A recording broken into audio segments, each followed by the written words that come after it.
G'day there guys, it's Connie here again from Marquee Industries, and we are back with some more stories from Reddit. As always, if you enjoy these videos, be sure to hit like and subscribe, and also the notification bell so you never miss an episode. Alrighty, let's get right into it. Okie dokie folks, we're on relationship advice. This one was posted by a throwaway account, and it's titled, I, 27 male, met one of my closest friends, 28 female, about 2 years ago at the library, and I'm completely in love with her. The only issue is I'm afraid she's going to think I'm shallow when I finally ask her out because she used to be chubby. How do I tell her how I feel without offending her? Throwaway, as she is an active Redditor and I really don't want her to find this, but I could use some outside advice. I realise this is super long. For context, when we met, I was in a toxic relationship with my now ex. She was focusing on school, working and getting in shape, so I never really saw her romantically due to these factors, but I've always thought she was a beautiful person and a joy to be around. I'll call her Kelsey. I've told her things I wouldn't dream of telling my ex. Talked for hours about anything, played board games, watched movies, went to restaurants, invited her to my book club, and just included her in almost every aspect of my life, as she did the same with me, but we were rarely alone together. Nothing intimate besides hugs and jokes with friends, so never really thought of her like that. I finally had enough of the years-long verbal abuse, threatening to harm herself and mind games with my ex, when I started to realise I was spending more time with Kelsey, and would sometimes forget about my own girlfriend, as Kelsey made me happy, and ex filled me with dread. It was roughly 7 months ago when I broke up with her. Kelsey 2 years ago was a bit chubby, and she was working really hard to get it off, so I was super supportive of her and gave her fitness nutrition tips. She's gone from 195 to 130, but her heaviest was apparently 260, and you can not even tell she was once that size. I'm so proud of her, and ever since the breakup, she's all I can think about, and we've been spending some time alone now. Her lips, the way she laughs, her smile, her eyes, and yes, her body is incredible. The fact she put in the work to lose the weight and is disciplined to keep it off while working and going to school makes her even sexier to me. She's always been there without me even asking.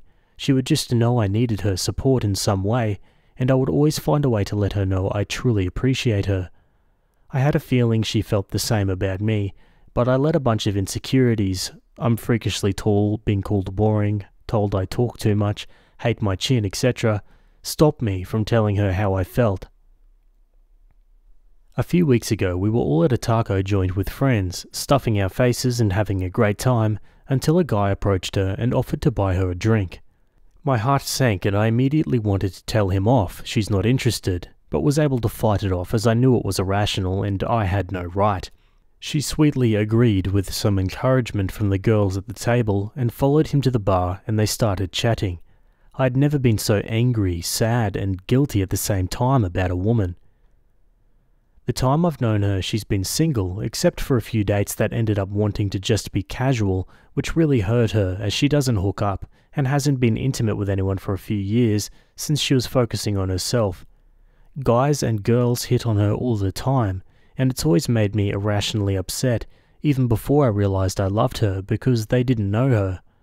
So I should have been happy that she was talking to this guy and seemingly enjoying herself. She was giggling, smiling, sharing nachos with him. I was unbelievably bummed, so I started to head out, as I didn't want to watch her flirt with this guy and cause a scene. When I got home, I saw she sent me a goodnight text saying hope I felt better. Friends told her I wasn't feeling too hot. She was worried as I'd kinda been off, and let her know if I needed someone to talk to. I fell in love again. I decided I was going to tell her how I felt, as it wasn't fair to her, and it was unhealthy keeping it in, since I can barely form sentences around her now. I asked one of the girls if she had an idea that Kelsey might have a crush on me after explaining why I want to know. She confessed that she did indeed. Yes, but apparently Kelsey told her that she didn't think I'd ever date her because she used to be fat. She's not in my league, and I probably only saw her as another sister. I was devastated I gave her that impression, and almost didn't believe, but it all makes sense as to why she would think that. I've never made any kind of move on her, and I myself am a pretty fit guy, plus my ex was super skinny. I'm so afraid to make a move now that she's lost so much weight that she's going to think I only like her now because she's not fat anymore and my feelings are surface level. She means so much to me and I don't want to F this up. Most of my friends are saying she's going to understand and not take it personally because she knows me. Some said she's going to think I just want to bang her now that she's hot. My sisters think I should tread lightly as she could feel like a rebound. How to approach this without coming off as shallow and potentially losing her all her respect. Thank you. Sorry this was crazy long, guys. I'm stressed. I don't know, man. You're into her, she's into you. I'd say just be honest. Tell her how you feel and shoot your shot. I think Opie's definitely overthinking this a little bit. I think going by their history and the fact that they do like each other, I'd say there's no danger in, just going for it. Okay, let's read some comments. I honestly think the best way to go about it is to legit just tell her that it's not because she lost weight. I used to be fat myself, and if someone who knew me before would be hitting on me now, I'd immediately be thinking that their attraction is only shallow level, and it would be off-putting to me. And obviously if I'd ask them, they'd deny it, so you bringing it up on your own sounds perfect. Another comment says, I'm sensitive to it too. But what sounds like the real truth, that you didn't really consider her until you were fully detangled from the person before, is something I'd also be very receptive to. You can tell her that you find the self-improvement attractive without making it about the weight. Luckily, she sounds like a good enough friend that you can be straightforward. Short version is tell her exactly what you've told us, why you find her attractive, without getting into the physical stuff you like. There'll be a time for that later. Opie says, thanks so much. You're right, I was so miserable with my ex and it took a huge toll on my mental state that nothing else was really on my mind except making it through the day. Ex has BPD. Say you always liked her but you were shy. I have a question. You said she was chubby and I'm guessing you weren't attracted to her. If you want to date her and she gets comfortable around you, she may gain weight. A lot of women gain weight in relationships because they're comfortable around the guy. Guys gain weight for the same reason. So my question is, if you start dating and she happens to get chubby again, are you going to just break up with her or post and ask us if you should break up? If so, it sounds like you're more in love with her looks and not her as a person. Also, you probably shouldn't date her if you're just going to break up if she gets chubby again. She doesn't deserve to be treated like that. Opie replies, thank you for your input. I noticed I did a poor job showing this in my initial post, but I've always found her attractive. She was focusing on herself and not really wanting to date, so I assumed that meant me as well, and I was constantly trying to leave my ex without her harming herself. Her weight has never mattered to me. I was just happy to support her the way she supported me. Plus, she has some health concerns that has forced her to be more disciplined with maintaining her weight. So even if she was to gain it back, I'd still love her and would never hurt her like that, but I'd still be encouraging her to keep it up for health's sake, if that makes sense. Dude, her friend told you she's interested. Shoot your shot. You're overthinking this, just to do it. And let's see what Opie does. He makes an update, 1 week later. Guys, holy hell, I didn't expect this to blow up the way it did whatsoever. It's on TikTok? And I'm currently even more mortified, but it's so worth it. I'll also be answering some comments to clear up some things. After coming back to these comments and messages over and over, I realized I was severely overthinking everything, making things way harder than needed, and came to the conclusion that I didn't need to bring up such a sensitive topic in the first place just to tell her how I feel, especially since she didn't confess that to me directly. I just needed to tell her, and quick, rest would follow. I texted her the next morning asking if we could grab a bite, just us two sometime that coming weekend. Had something important to tell her, and that I missed her, which was true. I stupidly ended up worrying her with the way I worded this. She thought I was moving. However, she was excited and told me she missed me too. She was free that night if I was down and the day after next. I very much started to panic as it was sooner than anticipated, but that night really was the best time. I was still too embarrassed to show her the previous post in its entirety, but I was willing to do so if she doubted my intentions. To keep this brief, I'll spare the mushy details, but we met at her favourite tea shop, caught up for a while, then she actually outright asked me what I needed to tell her. It took me a bit to articulate everything since I was actively trying not to stutter like a dweeb, but I told her most of what I originally posted. I've had feelings for her even before the breakup and just didn't know how to tell for so many reasons. I told her the important ones, but that she's always on my mind. I've always loved how kind, caring, thoughtful, dedicated, and just all around amazing on top of being so beautiful. She made me realize sacrificing my happiness to keep someone that hates me alive was unhealthy, that I deserved to be happy, and I was happiest with her. No one brightened my day like she did. She looked preciously stunned for a moment after I was done and was tearing up a bit at this point, but proceeded to tell me she's felt the same since we met and had a tiny feeling I liked her. However, she didn't think I'd be interested in dating her since we were such close friends, plus the toll my ex put on me meant I probably needed some time to recover. But she was just so happy I actually had the guts to tell her how I felt, as she was never going to tell me, so we both kinda awkwardly laughed for a bit. We talked for a while more, and I was so overjoyed, relieved, and super nervous as the mood immediately shifted to something newly intimate. But I did end up asking to take her out on a real date whenever she was ready, as I did just lay a lot on her. Long story short, as a lot has happened since then, she's now currently my girlfriend. We're taking things super slow. Our second date is in a few days, and I'm kicking myself for not telling her sooner. She hasn't mentioned her weight at all, and I'll be 100% showing her the post if she ever does, so now I'm really glad I didn't start off with that. I'm so thankful for each and every one of you for your feedback, encouragement, support, and couldn't have done it without you guys. Serious rock stars over here.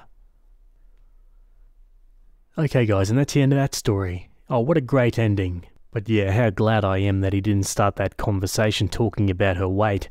I think the comments really helped him steer his mind away from that there. What are your thoughts? Let me know down below. Maybe you got a similar story you'd like to share. Either way, let's move on to another one. Okay, we're jumping over to Am I the A-hole? This one was written by user ObjectiveNational517, and it's titled, Am I the a-hole for telling my fiancée there'll be no wedding if she keeps insisting I invite my parents? So, some backstory. My dad left the family and went no contact when I, 35 male, was 4. My mum remarried and had 2 kids with my stepdad. My stepdad never treated me poorly, but always made clear that I was Dale to him. He was not my dad. My mum never tried to fix the relationship and honestly loved her new family and always saw me as a burden. That's what I thought at least, until it was confirmed after my freshman year of college when my mum asked me not to come home anymore. I blocked her after that phone call and have had no contact with her or my stepdad and half-brother since then. I do still speak to my half-sister, 25, at her insistence, but that's my only contact. It took me a long time to deal with basically being kicked out of my family. I grew to be pretty independent and thought I'd live alone until I met my fiancée, 28 female, 4 years ago. We've had a great relationship and her family opened up and invited me in with open arms. She comes from a pretty typical suburban family and they're great. Over the years I've told her about my issues with my family. She's met my sister and she has never pushed for more until we started planning the wedding. When we started talking about who we would invite, I talked about friends from college and co-workers, and she kept saying I should invite my parents. At first, I thought she was just trying to gauge if I wanted to. I said I would not be inviting my parents. She said okay, but then brought it up again the next day. I calmly explained how much they hurt me, how growing up feeling you are unwanted and then having it confirmed at 19 really stunted my mental health. That over the years, I've realized it's their problem, and if they ever want to solve it, then they can initiate, but I'm in contact with my sister, and it's clear they are happy insisting I don't exist. It sucks, but it's their problem that they've thrust onto me. I can't be the one to solve it. I thought it had ended, but she had brought it up 2 more times. The last one was last night. We were about to start the save the dates, and she said, "Are you sure you don't want to invite your parents? I feel like I might just invite them on my side." And I snapped. I told her we should probably just throw the invitations away because if you can't respect what I've been through, then I don't want to marry you. I then went to her bedroom and fumed for a while. She came in to try to talk to me and I walked out, grabbed my keys and left. I came back around 11 PM after hanging out with friends and slept on the couch. She left for work, and without a word to me, and I don't know where we stand. Her behaviour is unacceptable, but I feel I may have gone too far. What do you all think? Am I the a-hole? Yeah, I mean the silent treatment's never great, but she needed to take the hint a long time ago. It's clearly an uncomfortable and traumatic thing for Opie to revisit, so she needs to let it go. And yeah, if she can't, then, well, that's in his hands, I suppose. Let's go to some comments. Not the a-hole. I remember a post from a long time ago where the groom was no contact with his extremely abusive mother, and the bride had secretly invited her to the wedding. When the groom saw his mother, he left the bride at the altar, and all of the siblings and his father berated her for being so thoughtless. The relationship was finished because she couldn't respect the groom's wishes. If she doesn't respect you now, she won't respect you once you're married. You did not go too far. Honestly, we see posts on here with regular frequency where someone's partner thinks they know better and invite the estranged family to the wedding as a surprise, or have gone behind their partner's back and forged a relationship with the estranged family because they're family. She's not taking you seriously, and I'll not be surprised if she goes behind your back and does all of the above and more. Time to take a step back from her so you can breathe and make the decisions that feel right to you. Not the a-hole. Not the a-hole. Have a conversation with her. Lay all your cards on the table and tell her that you'll never have contact with your parents, no matter what she or anyone else says. Also tell her that if she ever brings this issue up, you will end the relationship and move on immediately. Not the a-hole. No, you've not gone too far. Postpone the wedding just to be sure, because she sure as hell does not respect your experience and decision based on that. There's been a story here on Am I the A-hole about a bride who would not stop, and in the end did invite the mother who the groom had no contact with. It ended in a groom who didn't appear in front of the officiant because one of the siblings warned him, and I think after the prospective in-laws were informed why she wasn't invited, they were appalled at their daughter's behaviour. Look for that story, and maybe show that to her. But honestly, before you marry her, you two are in dire need of couples counselling for a few months to see if she really can respect your decision and if a marriage would have a future. As it stands now, because she can't even be an adult and talk to you, instead she's throwing a tantrum, she's not wife material. Another comment adds, she's already in contact with your parents. This particular kind of obliviousness doesn't start with asking permission, but rather begging forgiveness. Opie replies, I don't think so. I go to dinner or talk with my sister every Thursday night, and she would hint if my mum and Dale wanted to reconcile. They don't. They honestly are happier pretending I don't exist. Okay folks, Opie makes an update the next day. I'm very overwhelmed by the response. So many thoughtful responses.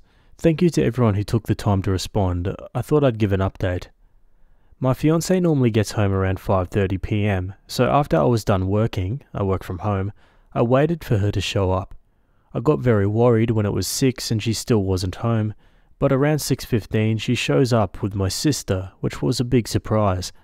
While my sister and I connect every Thursday, we live 45 minutes away from each other, so her popping by is not normal. Both of them looked very anxious, so I was very confused. I asked them what was going on, and my sister just bursts into tears and says she's sorry. After like 5 minutes of her losing her crap, she starts talking about the family. So apparently when she told my mum and Dale that I got engaged, it started a rift between them. Not because they cared about me, but about how my half-brother, who's 27, is still living at home, single, with no steady job. If you're thinking, wow, they kicked you out at 19 but let him stay there past when he could rent a car, don't worry, I said it out loud. My mum apparently wants to do the same to my half-brother, but Dale won't let her, so they're currently separated, with my mum living with family and refusing to come back until my half-brother is out of the house. For some reason that defies all logic and reason, my sister thinks getting an invite to my wedding will bring the family together, since it was my engagement that caused the rift. At this, I blew up a bit.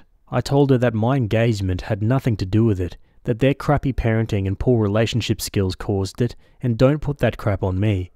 She cried even harder, and this time I was not going to console her.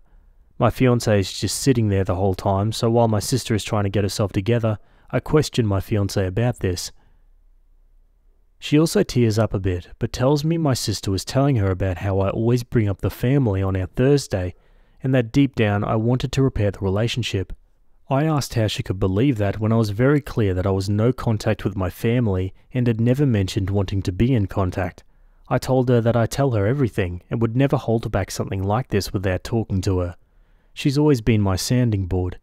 When I switched jobs last year, we talked about it every night, and her advice mattered more than anyone else. She apologized and then wanted to show me her phone, specifically the messages between her and my sister. At this point, my sister perks up and asks her not to show the phone conversation, but my fiancé tells her she's trying to save her relationship. My sister has just been straight up lying about our Thursday conversations, saying how I was always talking about reconciling, how I would never admit it but I'm partially at fault too, how I really want to see them all again. Every time I would tell my fiancé no, she would text my sister, and my sister would talk about how I just couldn't be open because I was embarrassed. Just completely false.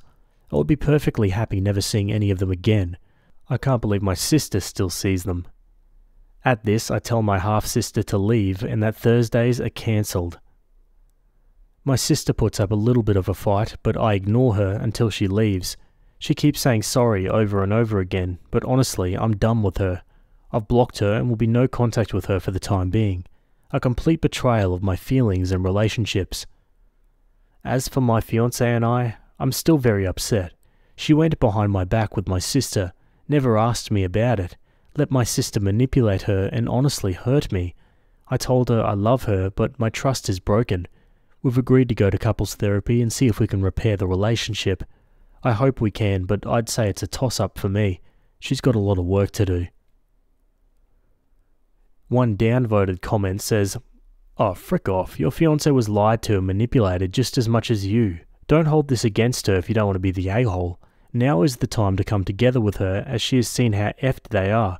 Tell her you love her and forgive her and never believe anything unless it's out of your mouth again.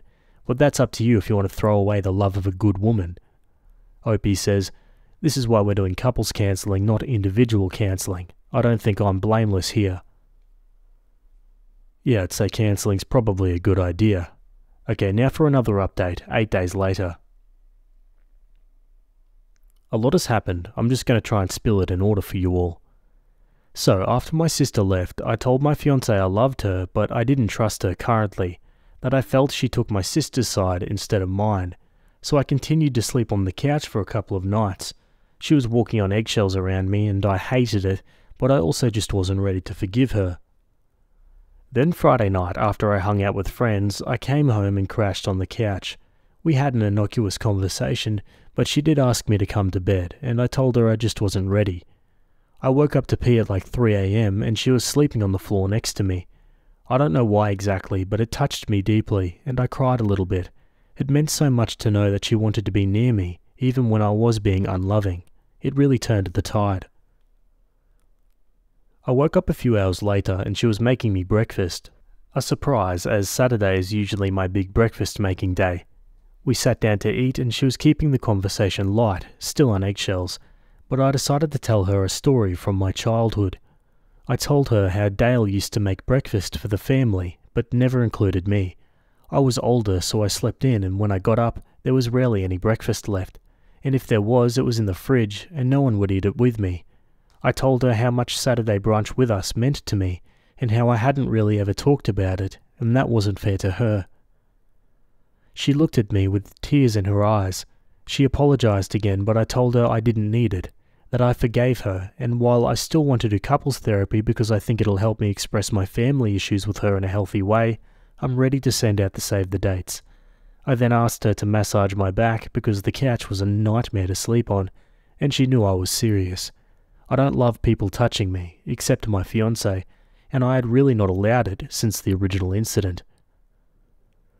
I know most of you did not want me to forgive my fiancé, but I love her, and she loves me. She made a huge mistake, but she's never experienced anything like what I went through, and she showed remorse. As for my sister, my mum reached out via a phone number that I didn't recognize and told me I should forgive my sister. I told her to screw off, and she just confirmed my sister really never had a relationship with me at all, because if she knew me, she would know that contact with my mum would only make the situation worse. I then blocked the number. This happened Thursday evening. She tried to come by Sunday, but my fiancé and I were out. She left a note apologising and saying she did not ask Mum to contact me and she's sorry she did that. My fiancé wants nothing to do with my sister anymore, but left the decision up to me. I told her that she was my family, so if she didn't want her to be there, she wouldn't be there. A little jab for sure, but she took it well and said she didn't want her to be there. We've been getting back to normal. It will still take time, and I think I may try individual therapy, because as I was thinking about all the incidents, I'm not so sure the family situation is worse than even I've acknowledged, and it might be time to really deal with it. The save the dates was sent out yesterday and everything is still on. I'm not sure I'll update again, but thank you all for letting me process and vent. One comment says, I'm curious to know if you sent a save the date to your sister. I apologise if it was addressed and I missed it. Opie says, we did not, we just crossed her off the list. My side of the aisle is going to be a little emptier than my fiancé's, haha, but that's okay. She's the family I want. And a downvoted comment, I don't understand if eating breakfast on Saturday as a child was so important, why didn't you just get up early and eat with the family? Opie says, it's clear many of you have had terrific relationships with your parents and or step-parents and never had to deal with a Dale who would roll his eyes, look annoyed, and look at his other siblings and say something like, looks like he's ruined daddy-kid time before. I'm happy you didn't have to deal with it, but I'm tired of having to explain and reopen painful memories for your public entertainment when I was coming here for advice and to vent, not to entertain. This was an update as a thank you. Kinda wish I hadn't done it. Definitely won't update again. One final comment says, obligatory reminder not to brigade, but there's a surprising amount of commenters on the latest update post who blame OP for being neglected. Obviously that one breakfast incident is not isolated and is more of an indicator of how he was made to feel othered. It's not just about the food. Yeah, I feel like most people with a bit of cognitive ability could see that, but, you know, this is the internet, so you're obviously going to get two sides, two extremes, that is. Anyway, that's all he wrote for that story. Yeah, relatively good ending there. It's great to hear that he could repair the relationship with his partner. It was tricky there for a second because there were so many different stories and things being twisted that it got so convoluted. Can't imagine how confusing it must have been living it. Anyway, give me your thoughts down below and we'll move on again. Okay, we're over on the marriage subreddit. This one was written by user NoFrosting26 and it's titled, My husband said he frickin' hates our baby and wishes it was never here. My husband has no patience with our 4-month-old. We're older parents. I'm 43 and my husband is 55. We've been married for 2 years and our son wasn't planned, it just happened. At first he was happy, but once the baby arrived, I realised he was no longer happy. He rarely helps with the baby, claiming he doesn't know how to do anything, despite me showing him simple tasks like changing diapers and putting on clothes. He says it's too hard and never truly tries, so I've been doing it all myself. Our baby had colic and would cry more than usual. My husband hated that and would get very annoyed if our son cried for more than 5 minutes. He would yell at me, do something, get him to shut up, and never once tried to help. I felt so alone during the first few weeks after our son was born. Then my husband began complaining that the baby was taking up all my time and I had no time for him. Now our son is 4 months old and has started being very clingy, crying every time I put him down. It's been really frustrating because there are times I have to set him down, but I never let him cry for more than 10 minutes. Yesterday I had to run an errand and left my husband to look after our son. I wasn't gone for long. It was probably 15 minutes after I left when he called me, saying I needed to come back because he couldn't get the baby to stop crying. I told him to try taking the baby outside. Shortly after, I got a notification from the baby monitor and saw our son in his crib crying. I was so frustrated that I turned around and came back home.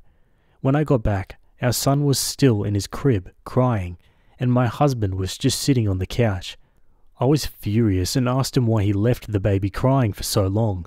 He said, I couldn't get him to stop. I frickin' hate that thing and wish it was never here. His comments surprised and saddened me. I know everyone gets frustrated at times, but I feel like his comment was over the top, and I don't know what to do anymore.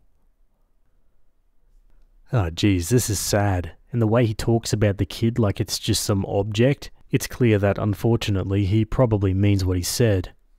Let's go to the comments. You know, I understand that you're frustrated and things are hard for you, but based on everything you've said about this man, you would be crazy to leave your baby alone with him. I can understand that a 55-year-old that has no experience with children might have a harder adjustment than most to parenting, but the facts are as follows. 1. Your son is in danger from neglect or potentially violence, and 2. Your priority has to be your child's safety since he can't fight for himself. You need to protect your son now, which means separating him from your husband who is a clear danger. My now 1-year-old was colic. I have had a horrible year. My mum died unexpectedly back in December, and shortly after, my son was having an absolutely horrible night. He was screaming. Nothing I did got him to stop. My husband was sleeping as he spent the last couple of nights waking with him. I remember just screaming at the top of my lungs for him to be quiet. Then I looked at him and just said, "I hate you. Why are you like this?" I never regretted anything so quickly in my life. I cried and hugged him so tight and kissed his head and hugged him again. I put him in the crib and went downstairs and got my husband in tears. It was one time and one time only, and never ever did I act like your husband did at all. While I'd like to say that his comment could be a one-off thing due to frustration, the rest of the behaviour makes me think it's not. Did he not want the baby at all? I understand you're older, but this is a conversation the two of you should have had before you got married. Unplanned pregnancies happen, and men can have babies at any age. Is it possible he has postpartum depression? It's more rare in men, but it does happen. However, personally, I couldn't stand to be around someone who was constantly acting this way about his own child, and I certainly wouldn't leave him alone with the baby anymore. Who knows what he could do in a fit of anger? Yeah, that's a scary notion. Opie makes an update 4 days later. I'm planning an exit strategy that my husband doesn't know about. Even though he apologized for saying he hated our baby and wished it wasn't here, I no longer trust him. Recently, he's been trying to make amends, but I'm still uncertain about my feelings towards him. This morning I woke up later than usual and found that both he and my son were gone. He'd taken our son for a walk without informing me, which made me panic and almost call the police. They returned just before I did. I told him not to go anywhere with our son because I no longer trust him. He insisted he would never harm his son and that his comment was made out of frustration. He felt I was overreacting and was hurt that I viewed him as a terrible person. I told him only a terrible person would say they hated their helpless baby and wished they weren't here. Despite his efforts to help more by changing diapers and feeding our son, I'm struggling to move past his hurtful comments. He has 4 adult children from a previous marriage and he has a close relationship with them. From what I've seen, he seems to be a good father. Some people have suggested he might have postpartum depression, but when I brought it up he dismissed it, saying he just gets irritated when our son cries for too long. He claims he's working on his patience, but I wonder if his age contributes to his lack of patience with our 4-month-old. I'm in my head a lot.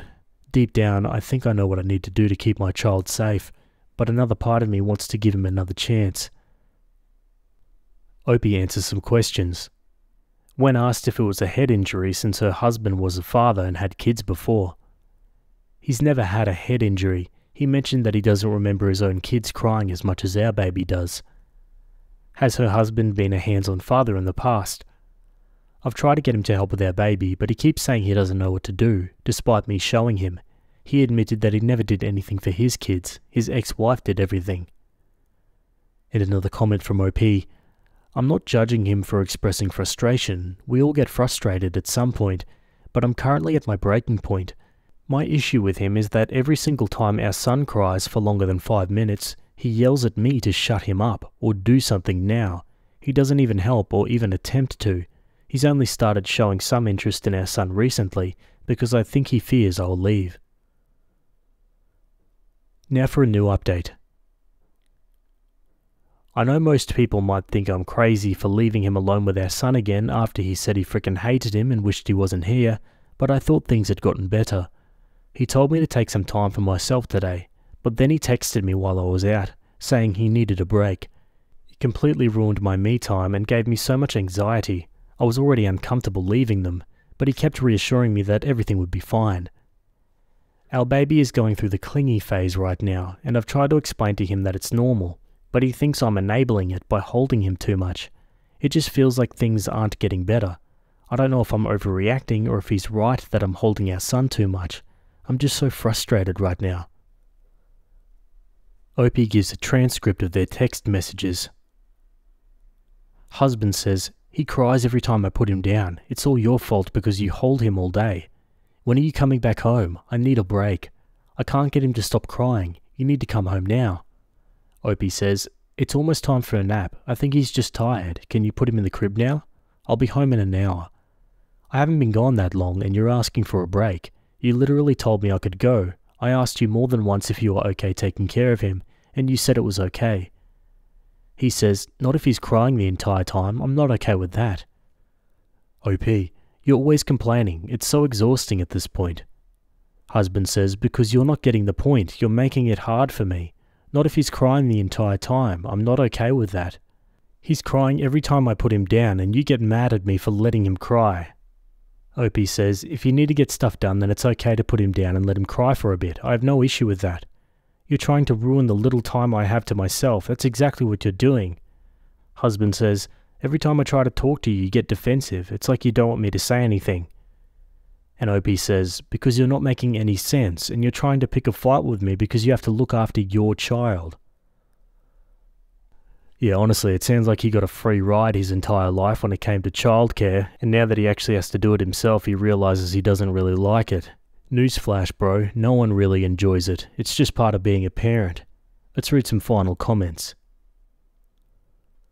"I hope Opie stops leaving the child alone with this man. If I remember correctly, he never had anything to do with his kid's childcare before. He doesn't have the patience or empathy." "I had a friend who left their baby, similar age, with her significant other. She went back to work and left the infant with the significant other. The baby cried and cried. Significant other couldn't handle it. Shaken baby death. It nearly destroyed her, and certainly did her family. Opie, make a plan and leave. Those texts are the biggest red flags you'll ever see. Run with your baby. He's telling you who he is. Believe him."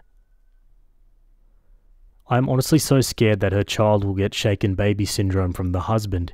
He has demonstrable anger issues, hates caring for his own baby, and cannot stand the baby crying. This is terrifying."